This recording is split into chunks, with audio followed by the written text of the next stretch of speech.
Hello, everybody. It's 1800 hours on May 17th, Sunday, 26. Welcome to a thrilling episode, the ongoing legend and story of the Cranky Bastard. I see nobody showed up yet. Please excuse my appearance. I have been burning things at both, and it shows.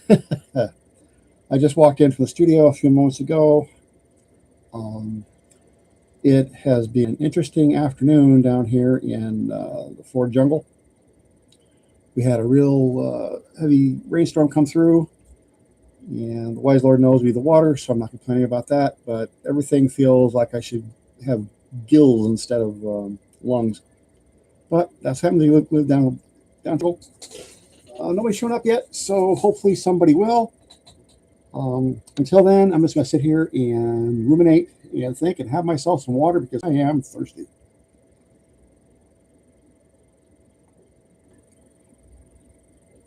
No clamato tonight because I don't feel like it. Plus, I can't drink that much tomatoes because it tears my stomach up.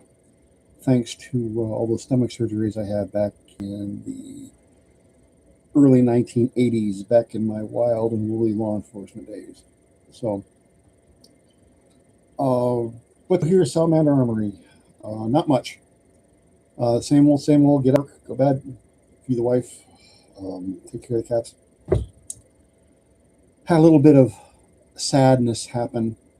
A week ago tomorrow, we lost Milo.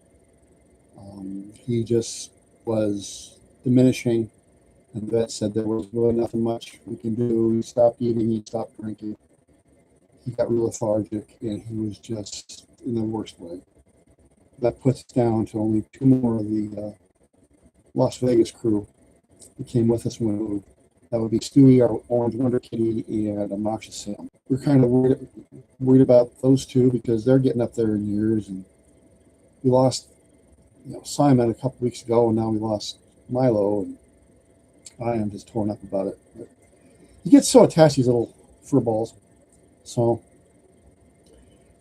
anybody out there? Hello?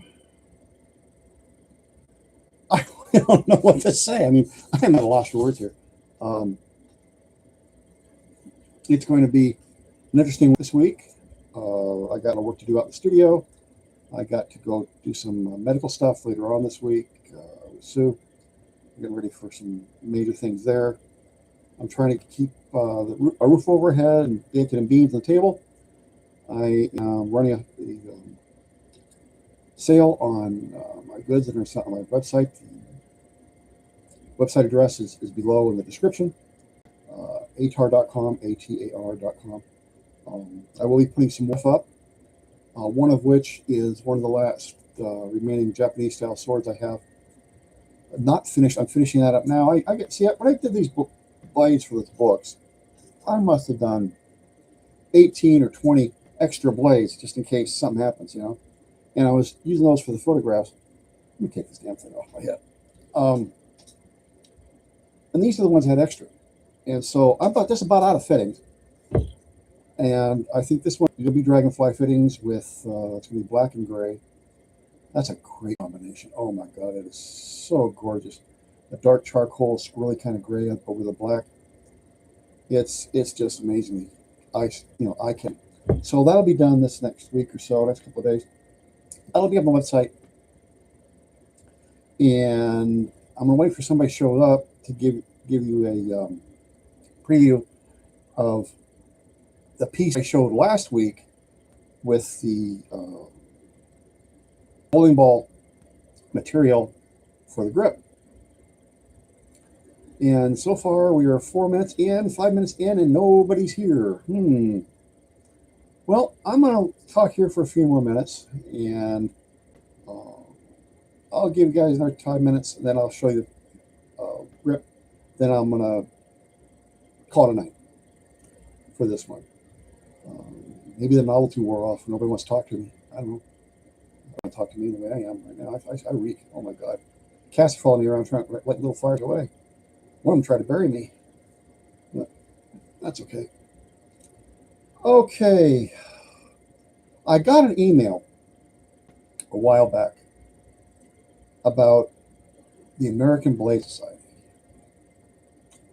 and why I am not a member. There are quite a few reasons for that. The two major ones are, one, I knew two of the founders, Bill Bagwell and Don Hastings. Don Hastings died right after, well, pretty much after the ABS really started taking off. God rest his soul. And Bill Bagwell, he died a few years back. Well, I met Bill Bagwell at the Soldier Fortune Convention in Las Vegas many, many years ago, back in 80-something, I don't remember, it was a long time ago. And we talked really well. And we had some deep discussions on stuff.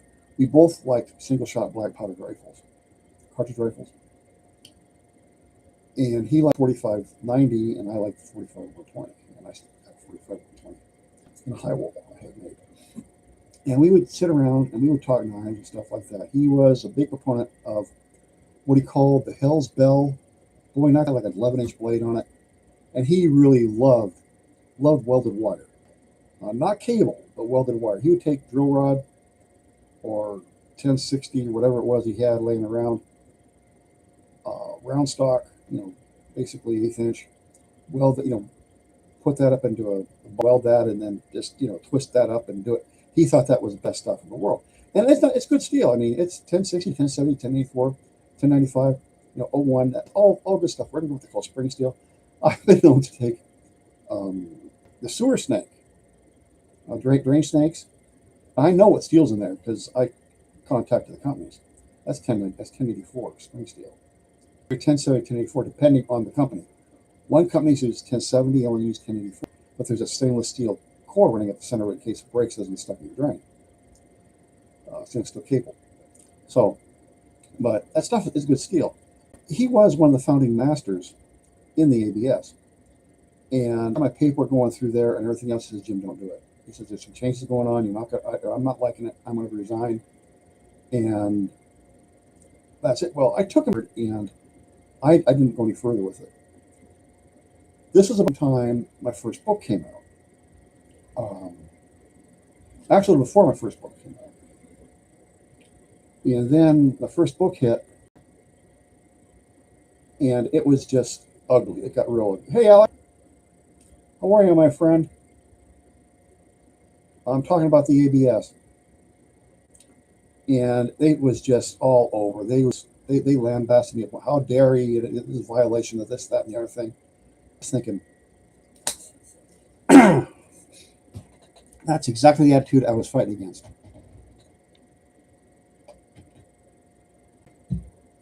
So that is one reason why I didn't join the ABS. The other reason was I just didn't want politics. I'm not a political person. I don't play those games. Anybody that knows me knows that I am either yes or no, right or left, up and down, black or white. Very little deviation from that. So that's the one reason I'm not an ABS. And for some reason, the ABS guys get all the notice or credit when there are tons and tons and tons of people out there, included, that have done an amazing amount of work that don't get any credit because they're not ABS certified. Paper is going to make you a better maker. What's going to make you a better maker is you do work, you do the research, you get out there, you swing a hammer, you sweat, you bleed, you cuss, you fail, you succeed. It's up to you.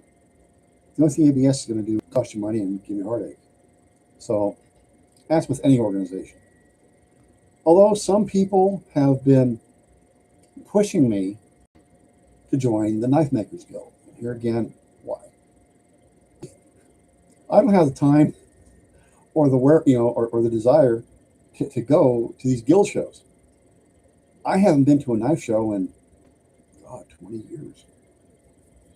Unless you want to count that one a couple back when we first moved out here. That really was a fiasco. They said it was a custom show, but it was basically 3 other custom makers and a whole bunch of pocket knives and some suppliers. I mean, suppliers got my money. They got a lot of my money because suppliers always do. Whenever I see something, I'll grab it. But was talking to my publisher, and when book 4 comes out, I'm thinking that maybe we should get a table up at the Blade Show in Atlanta if we can get in. There is a waiting list, and since I am nobody important, I probably won't get in that year. But I want to give it a shot. I want to have this book to the publisher by the end of this year, so middle next year I can get these things out, and I am done with it. It's getting so close to being complete. Right now, I am writing on fittings.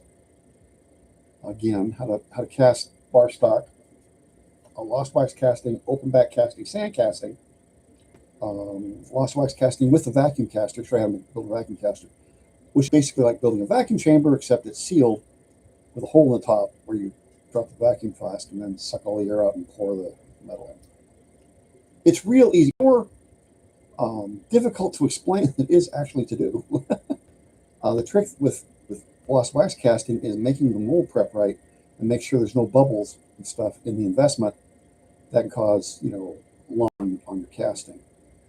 Other than that, it's just, get it hot, mold, pop in the vacuum caster, turn the vacuum on, and pour the metal. After your metal's at the right temperature. Everything's got to be done at the right time and right temperature in order for this to work. But it's an ancient black wax casting. It's an ancient thing. There are actually people that do what they call lost foam casting, where they make, the mold piece, instead of made out of wax, made out of styrofoam. They invest that and then just pour the metal right onto the styrofoam, and the styrofoam just basically melts when whatever hits the brass, the bronze, the copper, the silver, gold. I never tried it. What I do is so small. The foam castings for I guess larger pieces work really well. I know a couple people that do Shamshir and total art guards using the foam, and they're having good success with it. That's like anything else. You got to try it, see what works for you. But that's the station where I'm in right now on the 4th book is the fittings. I'll be going and charging, casting bar stock, flat bar, 3/16, 1/8 inch, 5/32, quarter inch, whatever you want, by 1 inch, by 2 inch, by whatever dimension you want, on open back mold. I'll also discuss the problems with extruded bar stock on your copper alloys, your brass, your bronze. Those are really not flat. We get the thinner thicknesses, like your 1/8 inch, your 3/16, your quarter, by inch, inch and a half, 2, 3 inches. They're actually slight curve like this a little bit, very slightly, but just enough to throw you off when you're trying to fit stuff. And that can be a real pain. You're getting everything really nice and close, and it's not lining up because there's a little tiny gap that's there just sort of going to you. And you're chasing that around because, heck it, that curve's going to be there. It's going to really mess you up when it comes to fitting time. So what I do is I take it on my belt grinder, put a flat plate on it, just hit it with a couple of things back and forth, and you can really see it, especially on the concave side, where it's like ground up here, ground there, and there's a nice little pucker in the middle. And on the other side, it's the opposite. The grind's in the center, and the unground areas on the other edge. So I just take that there, wipe it, just swipe it across, 120 grit belt, 240 grit belt, just get that and go back and fit it. But that's where that book is. So, how are you, Alex?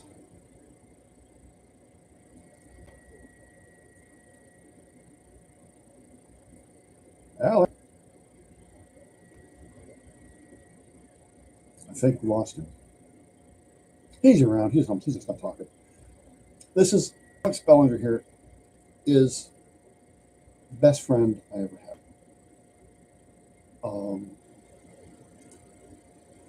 I wouldn't say he knows where the bodies are buried. He knows where the bodies are buried because he helped me bury them. I'm glad to hear that you're doing well, Alex. I was thinking about you the other day. I got to get you moved down here to Florida, but he's a gentleman. I love the man. I would kill for him. Oh, there's my other Alex, my daughter. Hey, Alex, the other. How are you? Uncle Alex is here. That's her godfather. I named her after him. That's how much he means to me. So, I need more water. I'm dying here.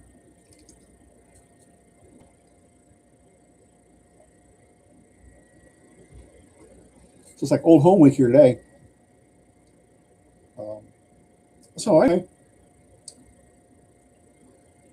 what I was saying about the knife I showed last week, since people are showing up, and somebody else shows up, I'll show them again. I have no problem bragging about it. You know, like bragging. Um, Let me wipe this down a little bit because it's just still got goop on it. Buffing compound. So this is the same one with the wavy pattern blade. I did get the um, blade flute, the grip flute and fit and stuff like that. Here it is in all its glory. Here's the pattern on it, the Quetzalcoatl pattern. And here's the grip. Let's see if we get a good shot of that grip. Oh, there's a shot right there. This stuff, I don't know which side looks better. I mean, they look. I like this side better because it looks more like amber, fossil amber, which is, or this side. Actually, I don't think it'd be better if they had like a bug in it or a dinosaur or something like that. I don't know. But it's neat stuff. Smells like formaldehyde. I don't know why. Maybe there's formaldehyde in there. He won't tell me what's in it, rat bastard. But it's pretty. This guy makes custom bowling balls, pool cues. He'll even do dice, custom dice for people, or anything else out of this stuff. I hooked up with him about, let's see, now here's now, about 14 years ago, a couple years before I moved here. And he thought I was nuts, what I was doing. But he's making this stuff for me. I'm talking him into doing a couple more colors instead of like this, just this amber, brown, and gold. I want to even do some like a blue or even like a red. I think the red would look really nice too. The red and the gold like that would just be gorgeous. But here it is. There's some file work on the guard. File work on the bottom pommel. Here you go. So I'll be doing the sheath for this to get the other two I'm working on done tomorrow.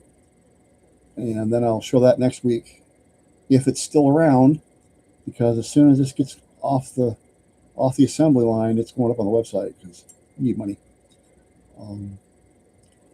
I was reading some emails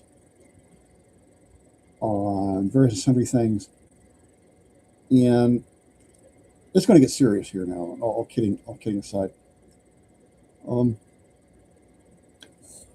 I got an email. Got a couple of them about books and everything else. And apparently, I have more impact on people than I thought. Well, more impact than I ever thought I would have. When you write a book, if you're not like, Andre Norton or Annie Rice, may she rest in peace, or Katie Kurtz, or Bertie R.A. McAvoy book of Kells, Katie Kurtz with her Darini series, Canberra books. I used to have combat practice in her backyard. She was still up in Sun Valley, California. I was still a Fed. We'd be out there in full armor beating each other over the head with swords. That was one of the wild days. When you're in the nonfiction area, it's different from fiction. After talking with Annie Rice and Bertie McAvoy and everybody else, they have to turn out books and books and books, because they print one or two printings, unless it's a phenomenal book like J.K. Rowling or Stephen King. It's a one shot, and it's out of print. Very seldom do you get a fiction author that has more than maybe 2 or 3 printings on a book. J.K. Rowling, Stephen King being the exceptions that are just they print them all over. When you get into the nonfiction, you get a review, and it first comes out, And the review comes out, and the reviewer here, review over there, reviewer. You might get 8 or 10, 12, 15 reviews. And that'll keep you busy for about maybe 6 months after it comes out. And after that, no more. And you'll sell books. I sold a lot of my first book. I sold thousands, tens of thousands. And that's about all you get. You very seldom get any other feedback until another book comes out. Then that generates sales from the first book before it, and that comes around back because they compare that to the first book. Then when another book comes out, they compare that with the other two, and of course the sales for the first two books go up because everybody wants the set currently. This is what's probably going to happen when I hit book 4. But be that as it may. So you never really know what things are being said or the way things are being perceived in this industry as far as, what you wrote. Now, I did write some magazine articles for, I was a technical editor for Cut and Thrust magazine way back in the late 1980s, early 1990s. That went under. The internet coming up started to kill that one. I wrote a couple of magazine articles for Blade and Eyes Illustrated. Plus, I had a shop column in that same magazine for about a year. Then I got tired of it. I ran out of stuff to talk about. My problem is I think everybody knows the same as I do. And that's a detriment to me because I'm selling everybody else short because they don't know. I think they do, and I just take that for granted and I just talk over their heads. And I'm sorry if I do that. I don't mean to. But back on subject. So over the years, the first book's been out since, 40 years. 80, 90, 30 years now. 30 years. And it's still selling. It's still relevant. And so for the longest time, I haven't heard anything. And then all of a sudden, I get these emails saying, "Do you realize, what you've done to this industry?" And I'm going, "I have no idea. Nobody tells me nothing. I'm not sure. Keep me in the dark." And they start citing lists and who's this and who's that and who's this. And all of a sudden, I'm like going, "What the hell? Where did this come from?" And now they're lumping me up with the Old Man himself, Bob Loveless, and Bill Moran as some of the most influential people in knife making in the last 50 years. I had no idea it was that those books did that. So I just wrote them. I didn't do anything other than write a book, get it published. Anybody can write a book, get it published. That's the trick. But it's humbling. It's scary. I don't know what my legacy is going to be after I pass over. And there's no way for me to tell, I'm looking down or heaven forbid I'm looking up from wherever I'm at. But all I want to do with the 4th book is get the information out of here on paper. So when I do leave, hopefully as much as I can will be out there. As I said before, there are no secrets. This is dark age tech. Everybody has to start someplace. Nobody's born knowing anything, especially anything about bladesmithing. This is what really makes me laugh. "Oh, he's a 17th generation swordsmith." I'm thinking, okay, was he around for those 17 generations? No? Well, then he just knows what he knows, isn't it? He wasn't born knowing this stuff because he's generation number 17 or number 3 or whatever. No. You got to learn it. Like I have to learn to walk, learn to talk, learn to scratch your nose. You don't know this stuff unless you learn it. Now, or somebody come up and be born with this bladesmithing god that can, look at a piece of steel and have snap his fingers and all of a sudden it's a sword. That would screw me up. Be fun though. But I just want to get this stuff out because I don't want this to be lost. And there's that program Forge and Fire, which I just that to me is just basically fluff. Yes, I will give it credit that it has generated a lot of interest in um, bladesmithing and custom knives. I'll give you that credit. They are due some respect for that. But this whole thing about time limits is it takes as long as it takes, and you can't rush it because if you rush it, you're going to make mistakes. You're going to cut corners. It's going to get fugly, and it's going to go bad, and somebody's going to fail it, or worse yet, the blade's going to have catastrophic failure when somebody needs it the most, and it might just fail them in that particular task, or it can result in somebody getting hurt or killed. And that's not the way it is. I don't rush anything. Now, I am fast on some things, and I take my time on everything, but I'm just fast because that's from repetition. I can forge out a knife blade in 15 minutes. I can forge a railroad spike knife from spike to finish knife in 7. Okay, but that's because I've done hundreds of these things, and with repetition comes rhythm, and you know what flows, and workflow is important.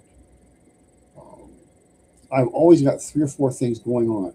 When I'm waiting for stuff to cool for annealing, I'm file fitting guards, or as I'm waiting for stuff to cool from soldering, I'm grinding. When I'm waiting for stuff to etch, I'm doing leather work, which I hate.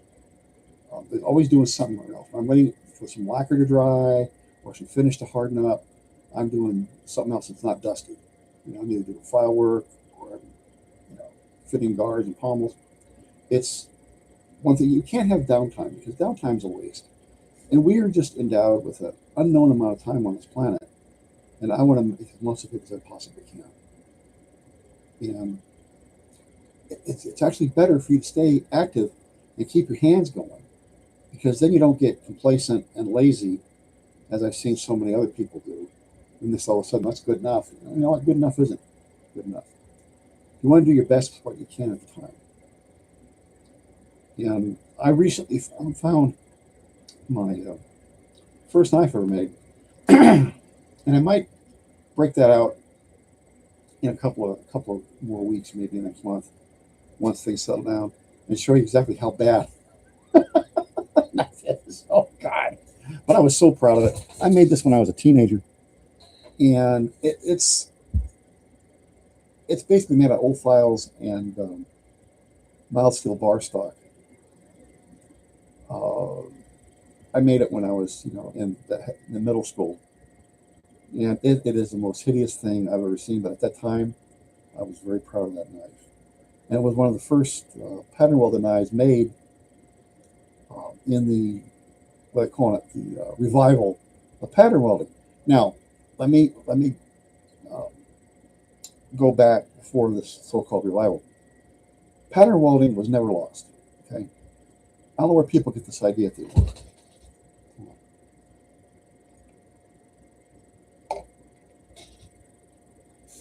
When the Germans got involved with old Adolf Hitler, they had this whole Germanic thing revived. And one of the things they did was they actually were very much into um, pageantry. I'm not going to get into the other stuff because everyone knows what they did there. Um, but the Nazi government under Hitler were very much into pageantry. And you can thank Göring and Goebbels for that, and Hitler for a certain amount. But they were into the Knight swords, and the Luftwaffe had their swords, and the Army had their sword, Wehrmacht had their swords, and the Kriegsmarine had their swords, and the Stutzstaffel and the Star SAS, SS, and SAL had their knives and swords. But they were still making pattern welded knives in a couple of Solingen factories in 1930s, 1940s for presentation daggers and swords. So it wasn't lost there. They're still making pattern welded gun barrels.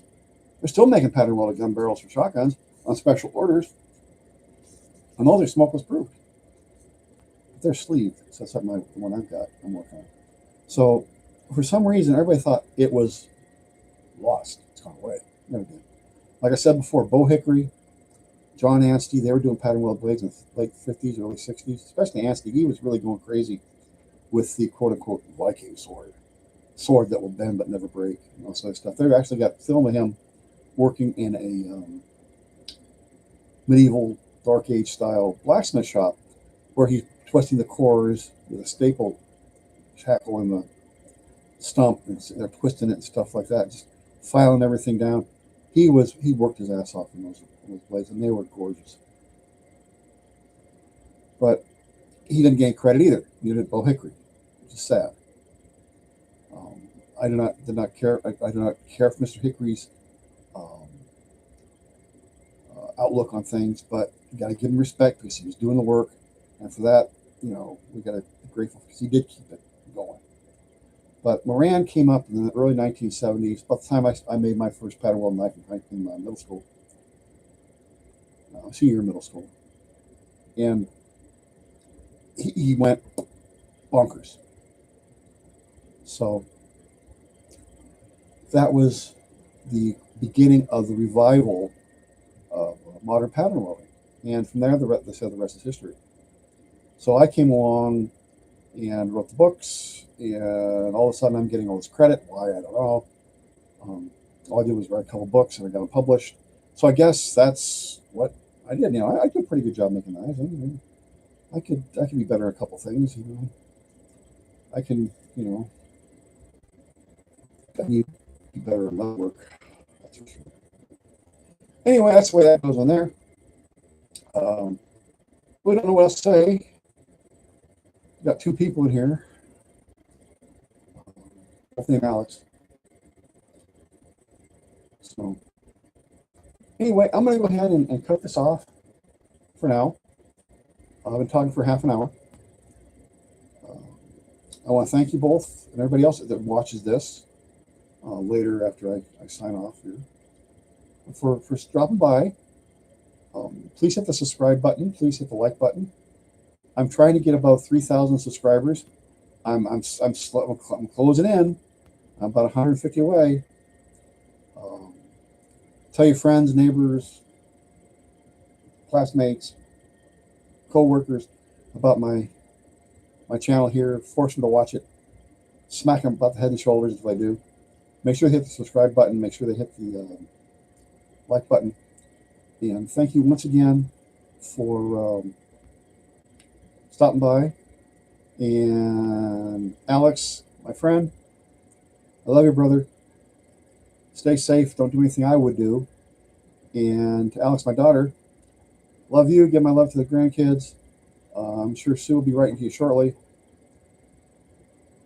And she's going to be going in this week for the pre-medical stuff for her surgery.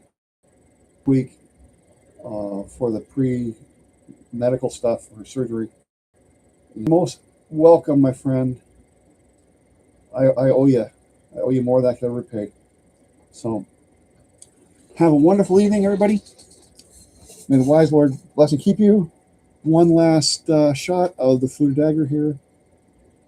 The other one, I will show if I still have it next week. That's also done with it. That's with Bakelite. People will want Bakelite, which is kind of neat material, but I think it turned out pretty good. Have a wonderful evening. Thank you very much. May the wise Lord bless and keep you all. Blessings of Mazda upon you and yours. Good night, and take care.